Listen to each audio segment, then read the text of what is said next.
ingat nga kamakailan lang dahil nga parang nagkaroon ng issue na napaboran kayong dalawa against or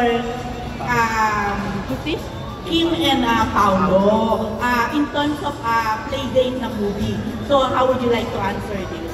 Kasi pwedeng magkaroon ng ganong connotation pa rin yung mga fans at maisip, maging negative ang ano. So much better siguro na explain nyo yan. Okay. Hindi, I think yun nga na sabi mo na rin na hindi ito Star Cinema produced film. So walang connection dun sa film o dun sa playdate. Parang kami, dinasal lang namin na sana maipanabas kami this year. Wala nga kami playdate talaga dahil dapat kasi gusto supposedly namin December mag-film fest. Kaya lang di namin natapos yung pelikula. February, punong-puno. So sabi sa amin, baka March or April, gawa na kami ng gawa ng pelikula, tinatapos lang namin. Biglang nag-open ng February 12. Yun ang mga, kung paano nag-unfold yung events.